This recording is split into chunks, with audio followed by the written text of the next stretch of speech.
selling your investment house with a tenant in place. Hi, I'm Carl Stratton, and I'm Lori Hendrix. I'm the Director of Dennis Property Management. And I'm the broker at Dennis Property Management. Okay, things to consider when you have a tenant in place. Is that tenant going to work with you in selling your property? What do you think, Lori?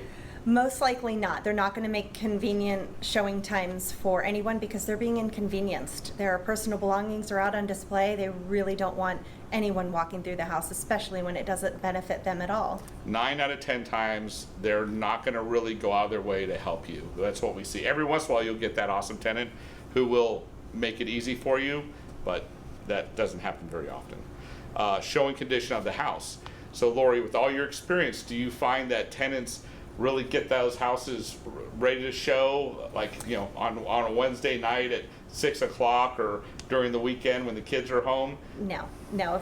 If they're always going to make excuses about being busy or they have to take the kids somewhere, and it's not that we can't go in without them being present, but they most likely want to be there during every showing, which are not available very often. Right. And it's always fun too having the tenant point out the little issues that maybe they may have with the house and telling the prospective buyer about those issues. All the discrepancies, Right. anything wrong with the house, they will spill the beans every time. Right.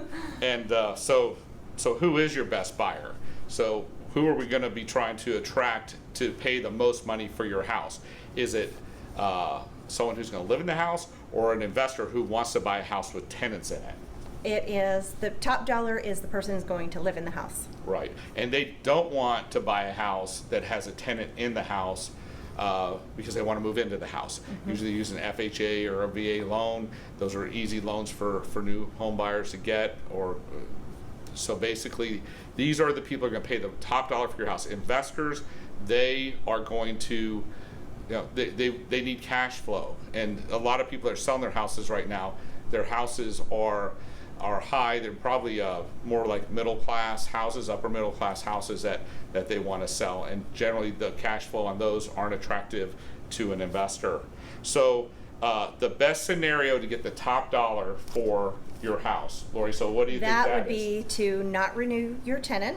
So at the end of the lease, maybe 60 days out, provide them the notice that they're not going to be renewed, so that you can then, at that point, even while they're still living there, you can get at least the outside, maybe your landscaping, your curb appeal. You can get all those things done while the tenant's in place, and then be ready with all your estimates, be ready to go as soon as that tenant moves out, be ready to paint, carpet, whatever you're going to do. If you're getting top dollar, then you need to do some work on the inside. Yep, cosmetics. Mm-hmm. Hit your cosmetics, get the money. You'll never regret spending a few $1,000s after you sell your house, because you will get considerably more money with a vacant house that's all dressed up and ready for a new buyer. I'm Carl Stratton. And I'm Lori Hendrix. With Dennis Property Management. If we can help you with anything, please feel free to give us a call.